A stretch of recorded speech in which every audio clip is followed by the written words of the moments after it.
There are many figures in the scriptures that seem to show up out of nowhere, perform a function, and disappear as mysteriously as they arrived. And among them all, the ones that have fascinated me the most are these visitors who come to adore Jesus today. We know practically nothing about them. First of all, we don't know exactly what they were. Matthew, who is the only gospel account that tells us about their visit, calls them magi, which means wise men. And so they obviously were learned men. Sometimes they've been thought of as astrologers because of the star and the significance of it. Maybe astronomers as well. Certainly learned men. We also often call them the three kings, and that is based upon the readings that we hear from Isaiah and the Psalms saying that kings will come from all the nations bearing gold and frankincense. And they could have been wise kings as well. There's nothing that says they weren't both kings as well as wise men. We don't know how many they are. Traditionally, we speak of three, and we give them names, Melchior, Caspar, and Balthazar. Actually, one of the apocryphal Gospels tells us there was actually a fourth wise man who was turned away by the Blessed Mother for bringing a fruitcake. I know, don't quit your day job. Sad thing is, this is my day job. But we don't know how many wise men there were. In fact, there could have been dozens of them. We've usually figured that there were three, and I know the cathedral in Cologne, Germany, claims to have the relics of the three wise men, and I'd be the last person in the world to deny the veracity of ancient tradition. It may very well be true, but Matthew doesn't specifically state how many there were.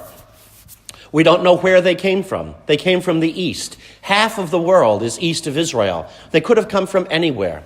We basically know only two things about them. They were not Jews. They were Gentiles. These represented the pagan nations, all the rest of the world, while the shepherds and the Holy Family represented the promise to Israel, the people to whom the Lord had promised the Redeemer. In the wise men, we see the arrival of all the nations of the world, all the pagans, all the foreign powers coming and worshiping before him. We know they were not Jews, and they followed a star, and it led them to Christ.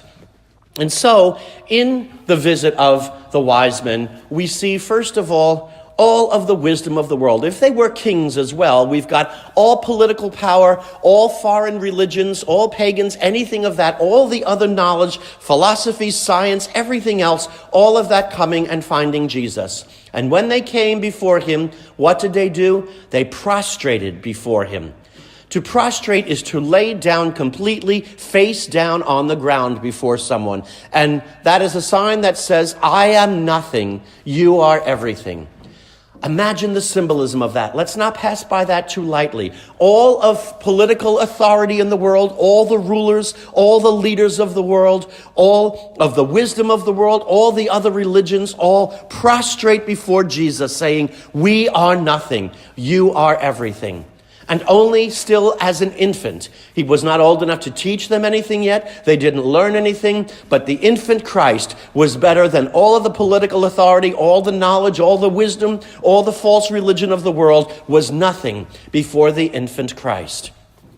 And that journey of the wise men to find him was not an easy journey by any means. Today, if you want to go to Bethlehem, it's very easy. You can get a non-stop flight from JFK to Ben Gurion Airport, and you take a bus into the city, and there'll be a tour bus that'll take you in and show you everything about Bethlehem. Well, they didn't have that back then.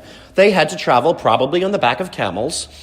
And no matter where they came from, inevitably they had to pass through a desert to get there. And deserts, of course, are very hot at night and very hot during the day and very cold at night. And there were also bandits who hung out in the desert preying on people who got lost and wild animals. So nobody in his right mind traveled the desert at night. But if they were following that star, they had to go by night. And I've often thought when they went into the caravan routes along the way, people must have asked them, what are you doing? And they said, well, we're following that star. We're going through the desert by night to find an infant. And there must have been people who made fun of them. You're doing what? You're traveling through a desert at night to see what? An infant? And what's he going to do? Give you a post in his government or reveal to you all the secrets of wisdom? You call yourselves wise men? You look pretty foolish to me.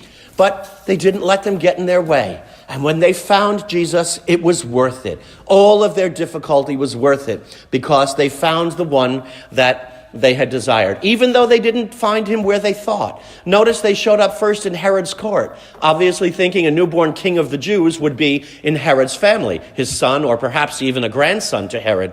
But it wasn't a child that was born there. Herod knew nothing about it.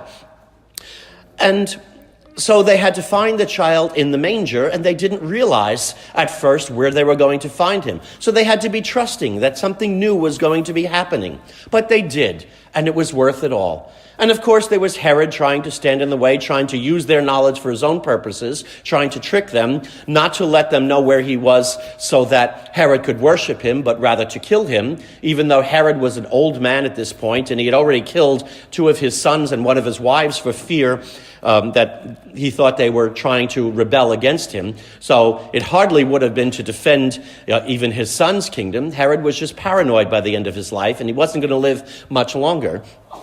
So there will be people who would be afraid of that message for all the wrong reasons.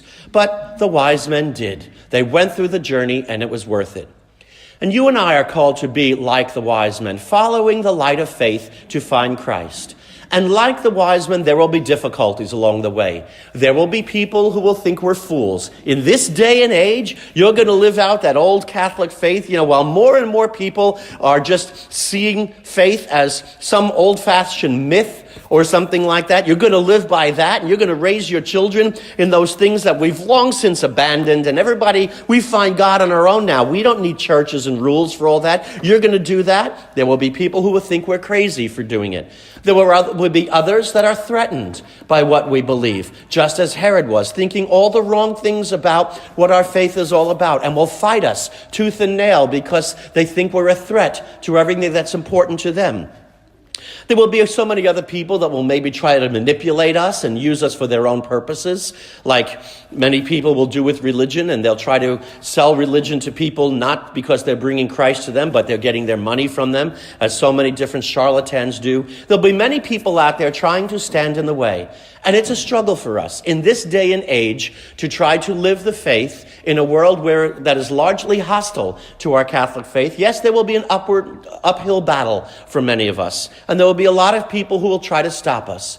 But we stay with it, no matter how hard the journey may be, because once we encounter Christ, it's worth it all. And we get something far better than the wise men did. They merely saw Jesus as an infant in the manger. They didn't have the ability to hear him preach. They didn't see him work miracles. They didn't see his passion, and they didn't hear the story of his risen from the dead. But we have all of that. We know the knowledge of 2,000 years that has changed the lives of people who have allowed Jesus to work within them. And we see so many people that are changing the world today, some right here in our own parish, because they believe in Christ and take him seriously. And we see the fruits of following him. And so, first we are called to be like the wise men, following the light of faith and allowing Christ to lead us through all the darkness, through all the confusion, through all the lies of this world, to the light of truth that only he can bring. And when we find that truth in Christ, we discover the wisdom that this world can't even begin to fathom. And we will say it was all worth every bit of the journey because we have found our way to Christ, and it has been worth it. And at the same time, we're meant to be the star leading other would-be wise men to Jesus. I've often wondered when the wise men stopped at the caravan routes along the way, to replenish with supplies, and people, while some of them must have mocked them, there must have been others who said, these are not dumb people. These men are intelligent. Maybe they're onto something. And maybe there were some who followed them and said, do you mind if we come with you? And if so, they too found Jesus, and they found their heart's desire in the Lord, and they were able to worship him, and they found the same thing that the wise men found. You and I are called to be the light leading other would-be wise men to Christ. I wonder how many people are driving by our church right now as we speak who need desperately what you and I have here, that we know in the presence of Christ, but they don't know it because there's nobody to lead them there. Or all of the members of your families, friends, people you work with, neighbors, whomever they may be. You know very well the people who are looking in all the wrong places to find truth and have abandoned Christ or never knew him in the first place and are looking for him, and they need you to be the light to bring them here. And sometimes we don't know what to do to bring them, but do not be afraid. Just show them by the witness of your own life. Our Christ Life program, which begins this evening, and it's not too late to sign up for it. Just come to the table in the hall in our ministry fair afterwards, and you can come tonight and join our Christ Life program, which does both. Helps us find Christ in his truth and how to fall in love with him and know the difference that a life firmly lived in Christ will make, and then teaches us ultimately how to be that light to bring others to Christ. So come and bring a friend with you, especially somebody who's maybe been away from the faith or never known the faith. You can be the light leading them to Christ. The Second Vatican Council told us all in one of its most famous documents, Lumen Gentium, to be a light to the nations, that you and I are called to bring would-be wise men into the Lord. For indeed, wise men still seek him, and those who would not wish to know wisdom, who want to know truth, need only to find Christ. We have to be the means to bring them to him. Do not be afraid. Go out. And even if some people make fun of us, others will follow. Others will embrace our message. And if we have to be mocked by 100 or 1,000 people and bring only one person to Christ, it will be well worth it. Do not be afraid, but go out and be that light to all the nations. Help the world know they don't have to live in confusion anymore, following after all the different things, all the different philosophies that fail, that delude people time and time again, but rather turn to Christ and find him, because he alone is the one who can fill us with truth, because he alone is the way, the truth, and the life. May we not be afraid to go out and tell all the world, rise up in splendor, your light has come. May Jesus Christ be praised.